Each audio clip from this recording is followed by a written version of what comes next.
Good afternoon and welcome into a special edition of Friday Night Locker Room as we are live out here right now at Don Moe Stradley Park, where we are at the Brevard's finest 7-on-7 tournament. It basically brings together all the stars of Cocoa together, college and high school. They come out here and they play a flag football tournament, and basically it's a reunion for Brevard County, and it's a great event that has been put on. And we are also going to talk basketball, men's and women's, as we go through all the classes along with the top 5. Next to me I have Orville.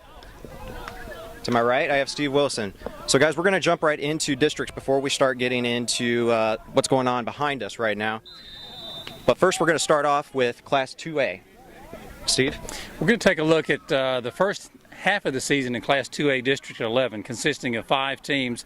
Early indications are that the Merritt Island Christian Cougars may be the team to beat. Covenant Christian playing well. The Brevard Heat has surprised some teams, beating a Morningside team that's in their district that a lot of people thought were ready to take the next step. But the Cougars have kind of come out of nowhere. They did not qualify for the districts or the regionals last year, but with the returning players they have this year, they've had a solid first half. If they keep it up, which I think they will, they have a good spot, a good chance to reach one of the two spots. Class 3A, Orville. Class 3A District 13 consists of Benjamin out of Palm Beach Gardens, Florida Air Academy in Melbourne, John Carroll out of Fort Pierce, and MCC out of obviously Melbourne also. The 2 teams to watch this year are the same 2 ladies teams that won it last year. MCC was the number 1 team in the district, along with Florida Air at the number 2 spot. Candy Terry and her Hustlers are 9-4. They defeated Heritage, Melbourne, and Vieira. A very good Vieira team this week, and Florida Air, they come in at 5-3. They're undefeated in the county, but right now I still like MCC ahead of them. On to the Class 4A, Steve. Class 4A locally, District 8 consists of Astronaut, Cocoa Beach, Holy Trinity, Space Coast, and West Shore. It's pretty much played out how we expected it the first half of the season. The Cocoa Tigers and the Astronaut War Eagles appear to be the class of that district. My buddy Orville doesn't like to hear about you lose one basketball player and it changes the complexion of a team, but with Daishika Price going out for the Tigers, I think it's given the War Eagles a leg up in that district. It really doesn't matter at this point because they're all going to play postseason and the top 2 teams will advance, but Coach Hostetler has the Astronaut War Eagle girls going in the right direction. They beat Cocoa a couple of weeks ago, so I'm saying they're probably the top team in their district right now. Cocoa a close second. Cocoa Beach about a 500 team. They're a team that you probably don't want to play in districts because you look at them, their record's a little deceiving. They're better than their record. Tigers from Holy Trinity struggling a little bit on the girls' side, not so much on the boys. We'll talk about that in a few minutes. Coach Nick Stewart, Space Coast Vipers, we had a chance to take a look at them last Friday on our player game of the week. And without Michelle Marie, they're maybe an average team. With Marie, who sat out the first quarter against West Shore, they're a good basketball team. And it's another one that you probably don't want to play come playoff time. But the West Shore Wildcats round out that district. I think when all's said and done, as competitive as the district is, you have to favor the War Eagles from Astronaut and the Tigers from Cocoa. Let's swing over to the Class 5A, Orville. Class 5A is divided up into 2 districts. The first one, Class 5A District 14, includes the Merritt Island Mustangs, the Rockledge Raiders, the Satellite Scorpions, and also the Titusville Terriers. Last year, the Titusville Terriers were the number 1 team in the district. Coach Bobby Wynn has them playing well this year, although they are 8-5. They defeated Heritage Mainland, and they lost to Cocoa by only 3 points this week. The Rockledge Raiders head coach Reuben Williams has those girls playing very, very well. They're undefeated so far this season. Their closest game was a 9-point win over Palm Bay. So they are doing excellent so far, undefeated. I like the Rockledge Raiders girls, and I like the Titusville Terriers and what they're doing. In Class 5A District 15, 3-team district there, including Bayside, Palm Bay, and Suncoast out of Riviera Beach. Suncoast won it last year. They're playing 6-4, just a little over 500 right now. The Bayside Bears, they're struggling this year. So far, they've only won 1 ball game. They're having a little bit of trouble down in the south area in Palm Bay.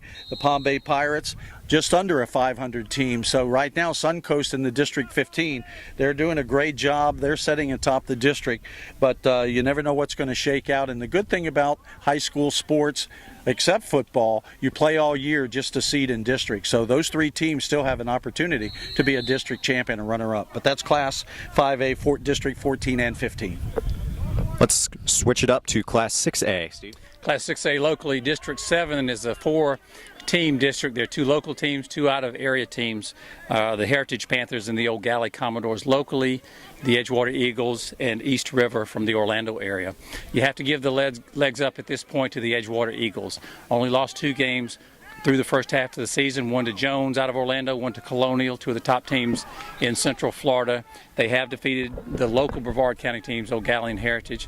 Panthers coming on strong. They defeated Old Galley and East River, who's in their district, but they only beat East River by 1 point. So that tells me the team from the top to the bottom, Edgewater is the team to beat, but the other 3 are going to be very competitive. You don't want to be the 4th seed in that district because you're going to have to play Edgewater in the first round, and you don't want to do that.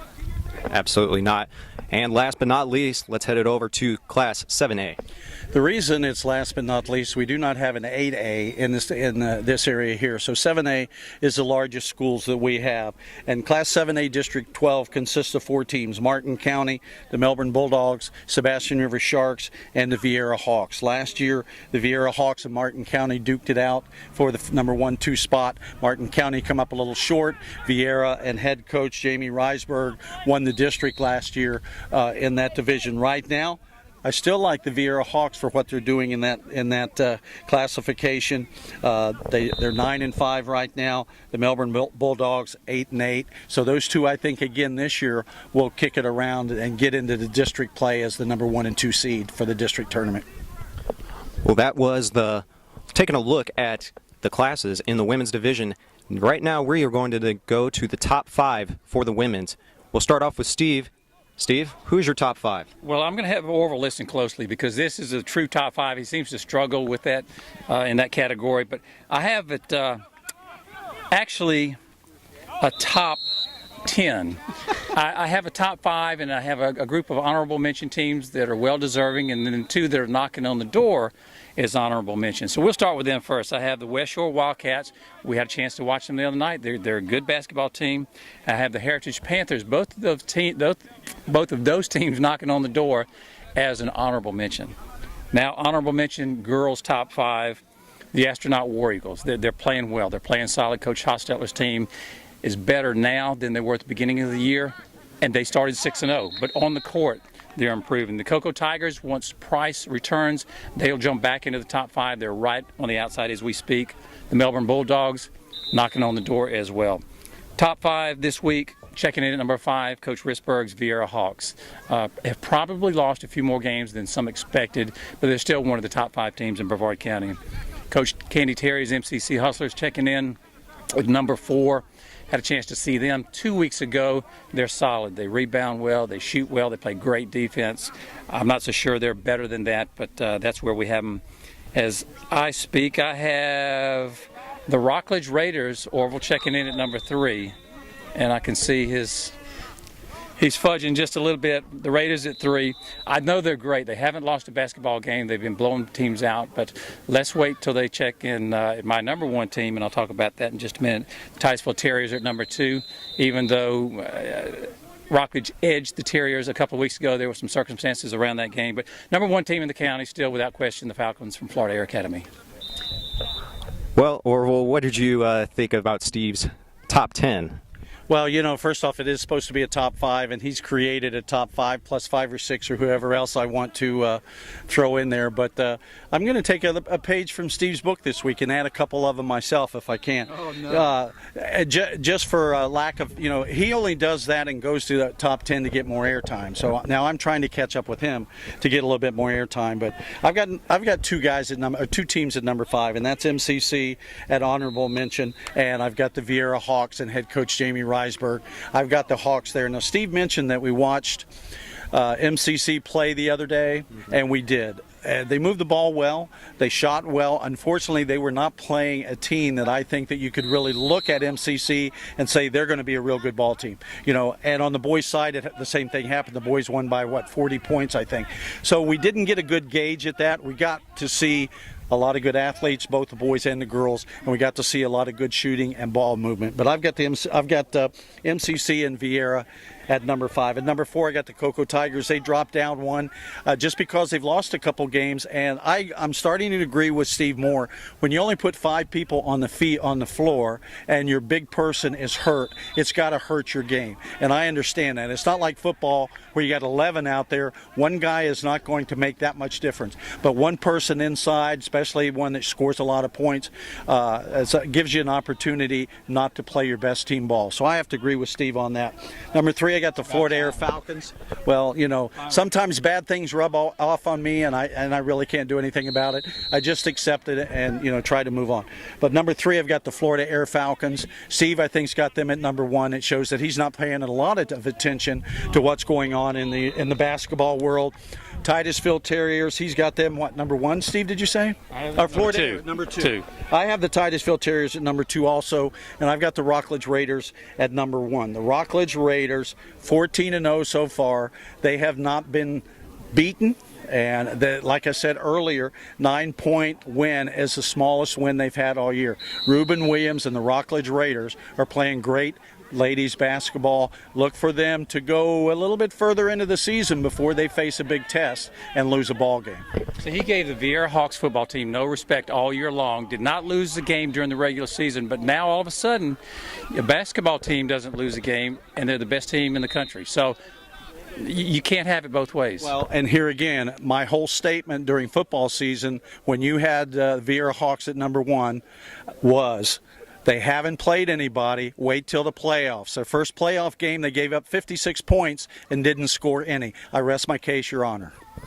Have the Falcons, talking about not playing, have the Falcons yet played? Have the Falcons and the Raiders played yet? And they won't. Yeah, they will. Okay. Next month. Okay, well, then we'll know. I know now, but everybody else will know. We'll know more next week as we take a look here again at the women's side of basketball.